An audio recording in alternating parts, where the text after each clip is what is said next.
Welcome, everybody, to another exciting episode of On the Couch, where we talk money meets motivation, mortgages meet mastery, and we're diving deep into the stories, strategies, and the secrets that are fueling the next wave of success in this business and beyond. Whether you're here to level up your finance game, unlock your potential in the mortgage business as an agent, or just get inspired, you're in the right place. If you're loving the vibe, don't forget to like, share, and comment below. Spread the word, guys. Tag a friend who needs this, and let us know what topics you want us to tackle next. Hit that subscribe button and turn on notifications so you never miss a game-changing episode. Let's turn up the volume, break the mold, and take the next level. Because this isn't your average couch conversation. This is Johnny and Danny. What's up? On the couch. Woo. That was pretty legendary. Yeah, we're trying to get that intro. One day we'll repeat the same intro twice. I don't think so. I don't think that's our way. So before we get into it, people are thinking, is it hot or is it cold out there? Johnny's in a t-shirt and Danny's ready for the outdoor Detroit versus Leafs game. I am. When is that outdoor game? I don't know. When is that outdoor game? Is there? There's a couple, but I don't know if it's the Leafs playing. I don't think the Leafs are in it. No, I don't think so either. So tell me, guys, gentlemen, are you a fan of the cold? Like lately, it's been really cold. You know, I'll tell you what I do like. I like the snow. I don't like it when it's dry cold like this or wet cold. I like it when it's snowing because when it's snowing, I find it's more warmth. Like this, it gets in the bones. Yes. And I was talking to my godmother last night, and she's like, "Johnny, you're too young to be talking like that." I'm like, "I got too many injuries. They just creep up on you. It hurts. I don't like the cold at all." So the last time the Leafs have played Detroit in an outdoor game was in 2014. Has it been that long? So what do? They That was played at in Edmonton? Michigan Stadium. Yeah, a lot of them are always in the States. For So how does that work? New Year's How do Day. they rotate? Like, two lucky teams get selected by the NHL to have the outdoor classic. well, it's not two lucky teams. It's 8, right? The first 8. Isn't that how it works? No, it's. Oh, it's anyway. I think it started that this way. This one was the NHL Classic, was the Winter Classic, which is thing. They do have a Heritage Classic. Oh, maybe that's what I'm thinking. They have. I haven't seen it done in a little while, to be honest. Yeah. So, gentlemen, we are back down to business. Yeah. We're in a new year. We're New Year. We just watched the Leafs play in Montreal, actually. Let's talk about that. Montreal. Oh, you know, guys, it was my first time in Montreal other than visiting family. And one thing I noticed about Montreal is everything is a long 1-minute walk, as they described it. As when you stay downtown. Yeah. What Just does that an mean, old a 1-minute Montreal. walk? So that's when I asked somebody for directions to something, and they were like, "Yeah, it's just around the corner over here." Like, I'm like, "How long is it?" They're like, "Oh, it's a long 1-minute walk." I've never heard that terminology before. It took us 6 minutes to get there, but the way he explained it, but everything is within walking distance. It's absolutely stunning. I guess that's what it means, walking distance. Yeah. 1 minute away is like a walking distance. A long 1-minute walk. Could take 10 minutes, could take 6 minutes, but it's not that far is what he meant. I think is what he meant. And I think Montreal's gorgeous. The buildings were great. The bell, like you can hear the bell from the church anywhere you were in downtown Toronto, Montreal. Well, we're in Old Montreal. In so Old you can Montreal, hear yeah. the Notre Dame Chapel there. How close were you to the Notre Dame, which is beautiful? A long 1-minute walk. Long 1-minute walk. Did you have a chance to go inside? No, it's under renovations. We didn't go. It's Was under renovation? No, I'm pretty sure you can go inside. Okay. Yeah. Because I've seen. So is it kind of I've like gone. Niagara Falls? Once you've seen it once, I'm good. I don't know. I don't mind chapels. They're beautiful. It's stunning. It's spectacular. Yeah. for It's a anyone who hasn't cathedral been. more than a chapel, but I think it is a cathedral. it is a cathedral. Yeah. It's When I was in New York City in September, like I went to the the woodworking in there is like next level. yeah. There's a church I went to in New York City, same thing. Like I probably spent more time in the church than I did at the 9/11 memorial.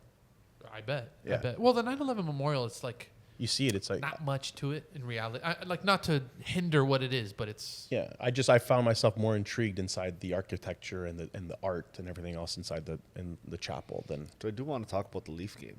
yeah. That's why we went to Montreal. So what? Tell me what happened. Because I've been to a lot of Toronto Montreal games, in Toronto and Montreal, and this one by far, like, we were down 3-0 first period. We had a guy right behind me and Johnny sitting there, and all he would say, Johnny, Fuck Toronto. no. First period, Oh, Go Habs, Go Habs, go. Yeah, go yeah. Habs, go. And he's chirping in our ear, in the back of our ear, the whole first period. Giving us the finger every time we turned around. Like, giving us Come on, like, guys, like you don't have to chirp it in. Like he would lean forward to make sure he gets it right in our ear. Really? You know? oh yeah, they were chirping hard. And Montreal scored first. They scored second. They scored third. It was fucking. It was 3-0 Montreal. 3-0. 3-0 right Montreal in the first. And the first period. I turned to Danny. I'm like, we just sat down. We're gonna crush these guys. The game's not over. We're gonna. You said that second period? Second period. Yeah, We sat before down. as we were sitting down for the second period. Yeah. And out came the Leafs. Well, what And it happened? was Tell like- me about it. I didn't watch it. They scored 2 goals in the second. Going into the third, they scored 5 more.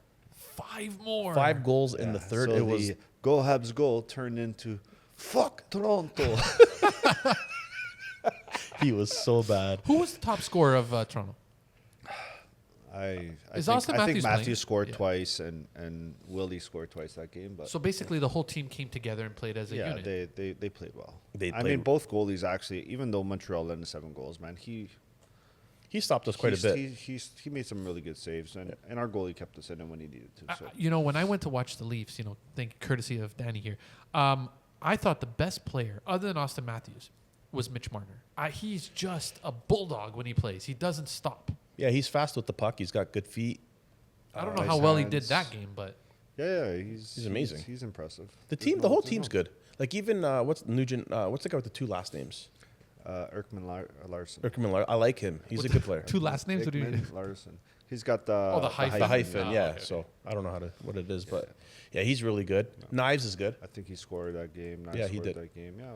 So the only I thing mean, I'll say, it's nice to see. Like you can go. What's great about being a Leaf fan is that you can literally go anywhere, and you're like I'm not going to say the home ice advantage, but you have fans. Well, there's a lot of following. A lot of following. Yeah.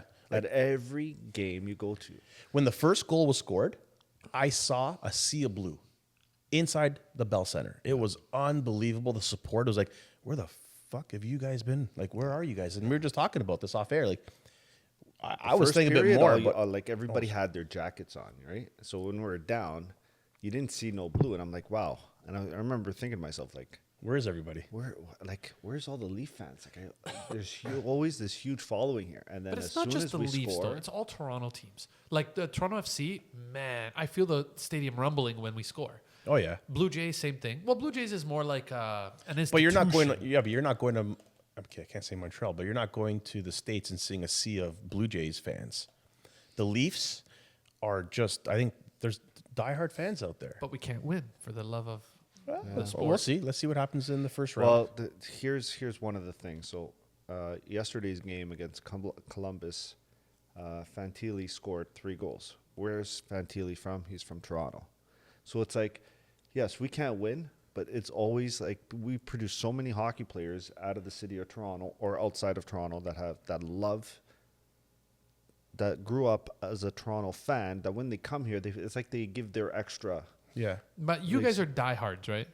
You're not bandwagon jumpers. No, I'm definitely high. He's a diehard fan. I've been obviously I'm a big Leaf fan. It kind of died down in the later 2000s because it was just shit. But it's like me being a Dolphins fan. Like I'm obviously a fan. I'm a big fan, but I've just been on the losing streak since I was born. So Danny, since you're diehard, what do you think are the chances that the Leafs could potentially come close to winning the I cup? don't want to talk about that, man. We have to, because we there's don't. always that question being asked No, we every don't, Leaf because fan. if you ask any Leaf fan, they're going to say this is the year, right? every year. It's been It's been the year for how many years? right. So Okay. But you know what I did, and you were talking about this too. One of the things that Montreal fans remind us of is the year that we've won the cup. It's like they wear jerseys that say Leafs suck. With the 67, there was toques that say like they have merchandise that for sale, that says Leafs suck. yeah, Really? It's crazy. Yeah. Well, Absolutely crazy. you know what's crazy though? The fact that we still are mortgage brokers. Yeah. So we wanted to talk about something interesting now that we got all that out of the way. What did you want to dive into? Something about recruiting, I think, right? Yeah. Obviously, that's one of our main focuses this year is recruiting and obviously running our programs and giving the agents the support that they deserve. The nice thing actually was yesterday we had the State of the Union address, which is what DLC does every couple times a year.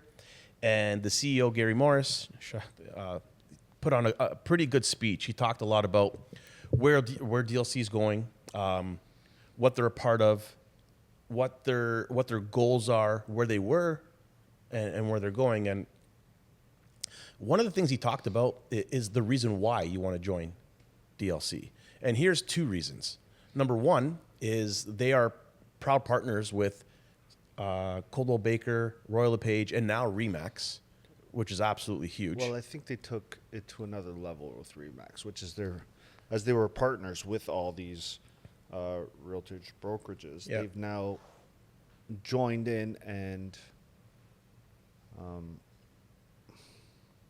are doing seminars with them and conferences together. Yeah, so all these real estate conferences, Remax conferences, DLC will be there as their preferred partner, which is huge.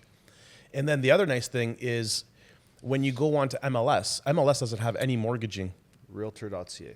Realtor.ca, they don't have any advertising for mortgages or banks. But now there's a specific advertising company who it says get approved now. When you click on that, DLC is the only broker channel that will be there, along with CIBC and I think somebody else he was mentioning. Some other bank. That's incredible. Institution. So if you're an agent and you're inside this business, I think a lot of the power that we talk about is why did we choose to be with DLC? And this is for two reasons. One, they're consumer centric. So they're focused on the end user, which is the experience the client's going to receive. But they're more importantly very involved with the lenders. And they're so consumer centric with how their relationship is with the lenders and all their business partners. It's not just about the end consumer's rate or their the experience and the journey and how they integrate AI, like all of those things. It's the relationships they have with the lenders and with their corporate sponsors, which makes it a big deal for DLC. And I think they were number one to the 10 biggest lenders in Canada. So like EQ Bank, Equitable, First National, Scotiabank, TD, they funded more volume on the broker channel than anybody else did on the street. That's one. Number two is they funded more volume than the top five in mortgage volume. Yep. They did almost 70 billion or 60. So they were at 67 in late September. They cannot release the new last quarter numbers. Because DLCG is on the stock exchange. So if you do not have that stock, I suggest you guys go buy it. It is up huge, and What's it trading at? almost $8. I think it was 7.22 or something like that last I saw, and it's expected to keep going. Yeah, so they're expecting to have the next 3 years hit $1 billion in revenue, I guess. Really? In funded volume. So. Yeah. Wow, that's crazy. It is. Yeah, it is. They were, prior to the pandemic, they were hovering the 90s, 90 billion or whatever it is, 90 million, I don't know what the number is, I have to double check, but the 90s. And then everybody came down to the 50s, but now we're trending back upwards, and they're expecting the next 3 years to trend that way. So if you're an agent out there and you don't have a brokerage who understands these things, who understands the market trends, who's following the future, who's looking ahead down the road, 3, 6, 9, even 9 years down the road, it's no more 1 to 5 year plan. Like your plans are 5 to 7 years now. That's how fast time's moving. That's one of the big reasons. And two is what support are you getting when you enter the brokerage? Well, let's start with this one right here. What are the main qualities you guys start with when it comes to new agents? Like what are we looking for? Yeah, what are you looking for, quality-wise? So I had this conversation with a lot of broker owners, and you can't judge that agent that's sitting across from you right off the bat. We've seen the ones that we thought wouldn't make it, and the ones that we thought were going to make it didn't make it. So what qualities we're looking for? Truly, we're looking for someone that wants to fit who we are at Your Nesta. Man, that's very well said, because I've had people sit across from me that say, I'm a crusher, I'm a hustler, I'm a go-getter, I'm everything. And those are the ones that do absolutely nothing. Why do you think that is? Because they're whiners, not winners. They whine about everything. Everything's not their fault. They woke up late this morning. It's not their fault because they stayed up late with everything isn't their fault. They point the finger at everything else besides their own actions. It's their discipline. And Kobe Bryant says it well. It's actually my quote on my realtor presentation or my preferred partner presentation. A lot of people talk a lot of shit, basically, but no one's willing to do the work. And I've said this before in many episodes. The problem is the goal is this big, but the sacrifice is this big. And the sacrifice scares them. When they see the work that's involved, they get scared. A lot of brokerages out there don't explain that. And I think that's what happens when they come to our brokerage. Danny and I lay it out for them. And it's like, guys, this is what you have to do. This is the process. You have to set up your digital anchors. You got to set up your branding. We won't even let you make a fucking phone call until you have that shit ready. Like Danny's refused 3 agents from doing the 770 because they're not ready. Not ready, mentally to take that step. They're not ready business-wise. They haven't set up their business in the background yet. Yeah. Okay. They haven't gone through the course in building their realtor presentation, being ready to call these realtors and have something ready to go. No, you're not ready. I'm sorry. But one of the biggest things that You're not that far in our journey yet. Yeah. So as a salesperson, as a sales trainer, I've been doing this for a long time. And one of the biggest things is you hire the personality, you train the skill.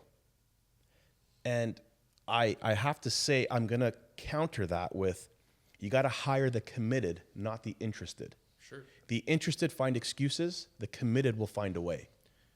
And that's really what's happening. Okay, so what support system do you have in place to help these new agents thrive?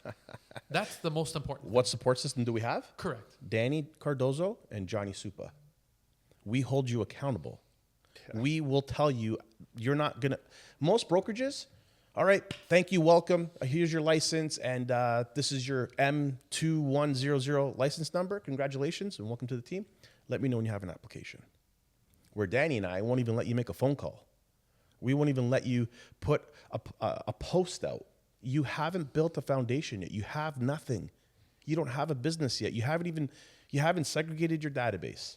You haven't created nurturing campaigns, trigger campaigns. You haven't even understood the technology that you're using. There's Velocity, there's CRMs. Which Velocity is getting a huge update, by the way. Yeah. We're becoming Velocity 3. It's monstrous.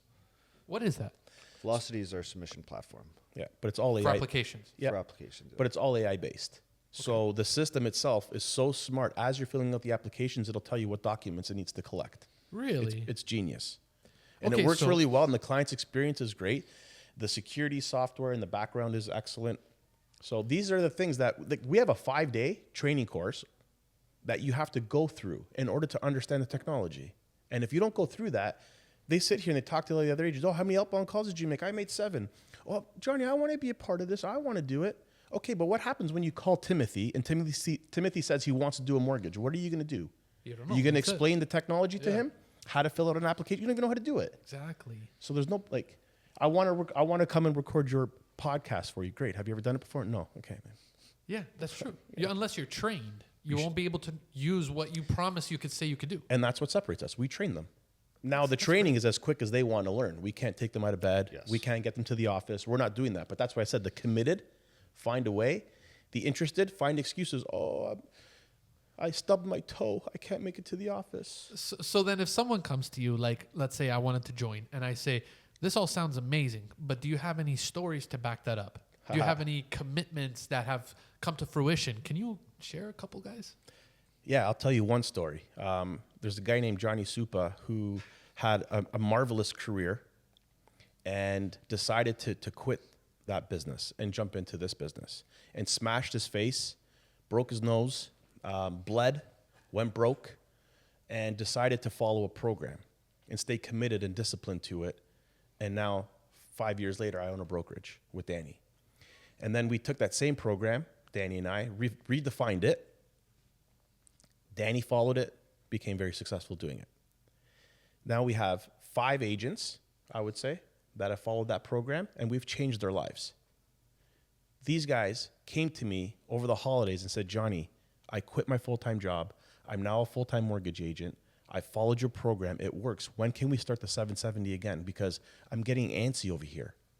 We changed these guys' lives. There's 5 agents. We changed their lives. So I don't have one story. I got 7. What about Danny? Does he have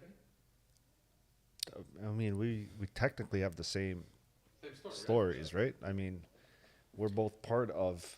Yeah. Like people are like, oh, how many agents you have? We got 25 agents registered. We have 7 agents that changed their lives. What about the people that are introverts and extroverts? Over here at Your Nesta, we have an extrovert, we have an introvert. No, Well, is it not? no. Oh, Okay, I'll tell you something, guys. I was out at a meeting yesterday with 25 people, and I said not one word. So I'm not an extrovert all the time. I'm an extrovert when I need to be because that's my business, what I do for work. When I'm out in public, I'm the total opposite. This guy seems like he's quiet, but this guy's the most social person I know. He's an extrovert. I don't know. nah, I don't just know learned it about that myself one, right but- now. Yes, he is. So what makes you close up in those moments? Because I'm a cleaner. If you ever read the book by Tim Grover, and it talks about like guys like Kobe Bryant and Michael Jordan, when these guys, Kobe Bryant in public is not some extrovert. He's an introvert who only focuses on skill and discipline. And I feel that I'm a high producing person like that with my daily things. I'm not as cool like Kobe Bryant. Fuck, I wish I could be like him, but I feel like I'm not the guy who just closes deals. I can clean up a deal at any second. I'm like a surgeon when it comes to putting something together or closing it at the last minute. So that's what answers that question. And then the last one I got to ask is what makes Your Nesta an attractive option for potential recruits? Like, guys, you're selling me good here, but what is that special sauce, that magic solution that people need? If they come here, they'll succeed. I'm gonna say it's the hand holding. Truly. Can you define that a bit more? Yeah. It's not that we're actually holding your hand, is that we have put everything in the background to hold your hand for you. Yeah, and then what I would think the answer is our empathy.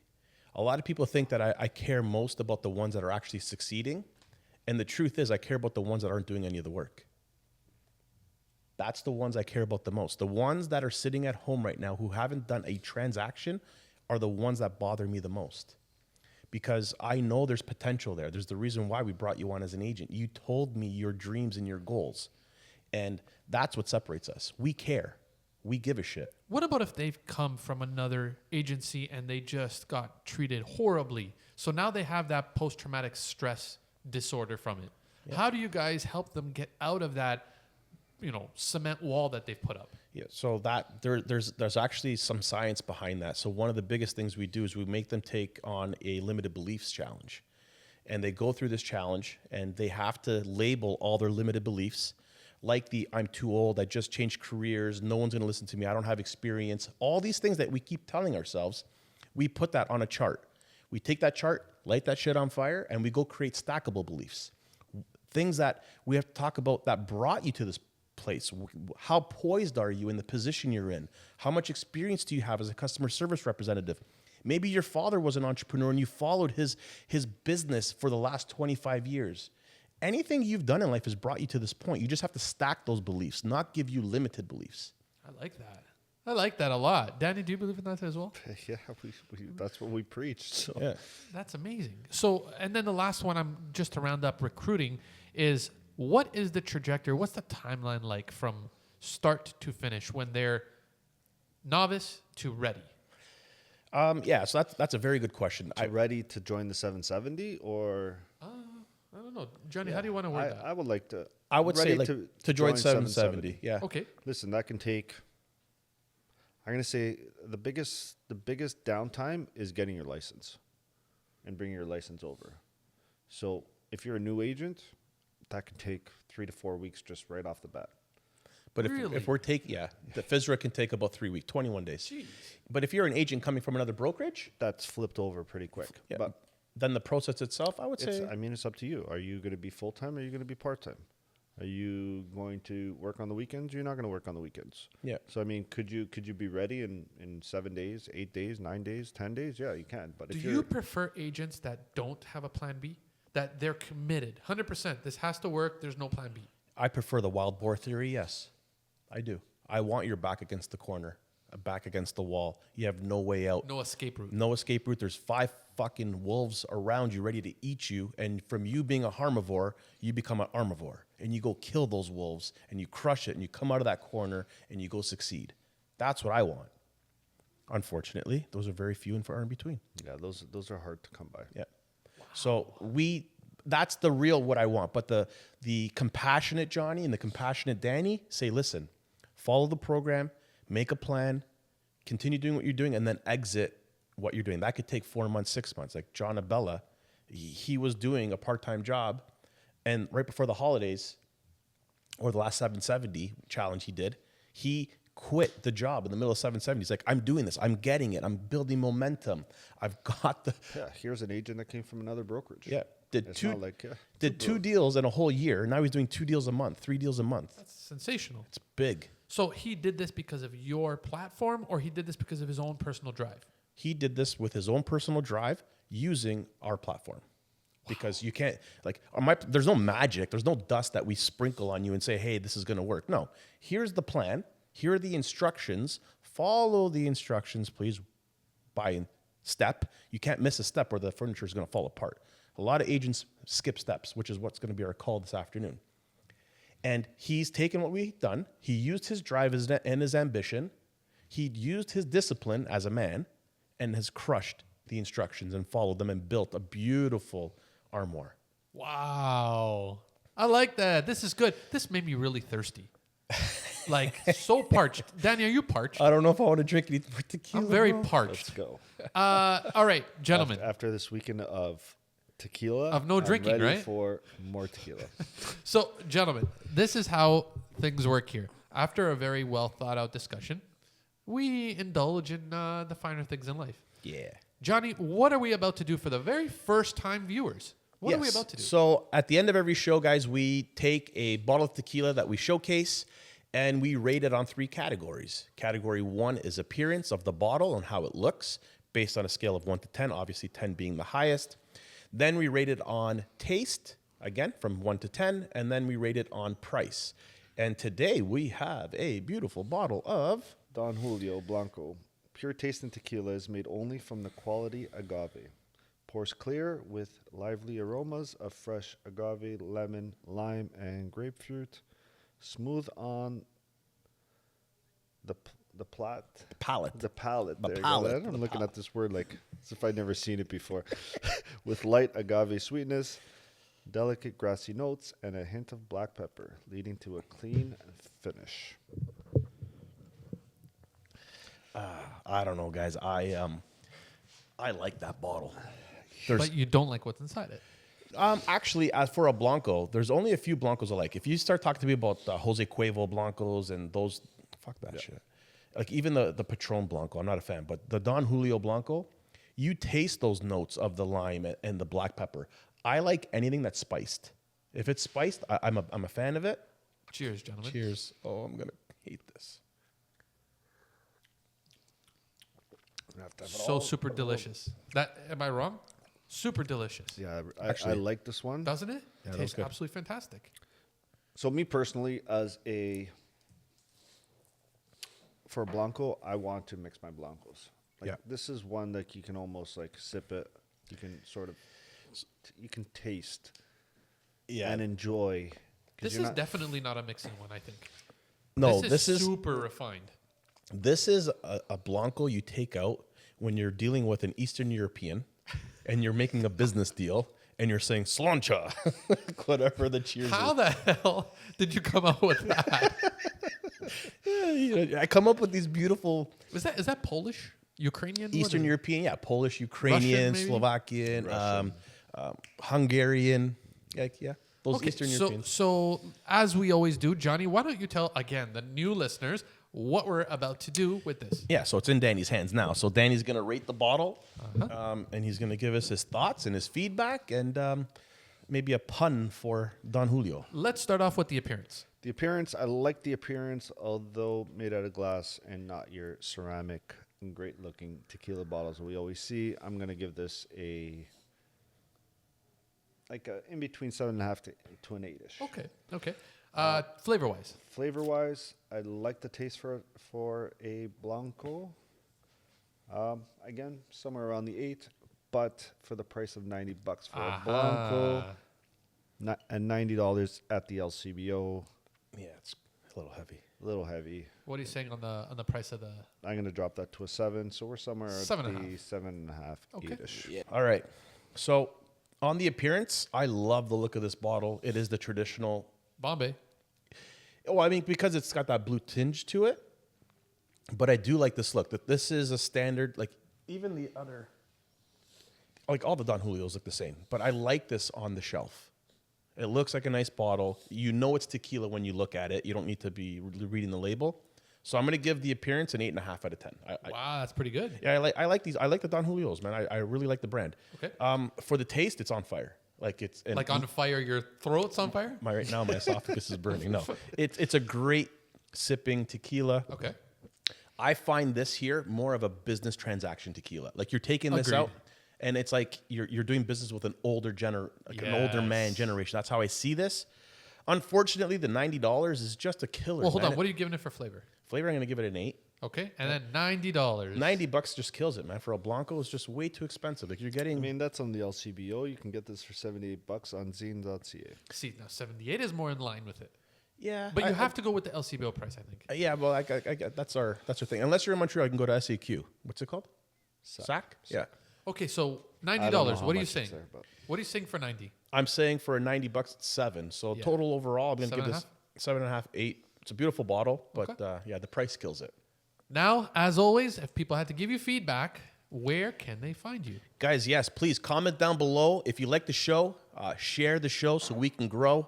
That's our tagline. Please support us. That's all we ask. We're not running any ads anytime soon, but we're free to speak as we want. So comment below and tell us what your feedback is and your thoughts. Just don't call me fat.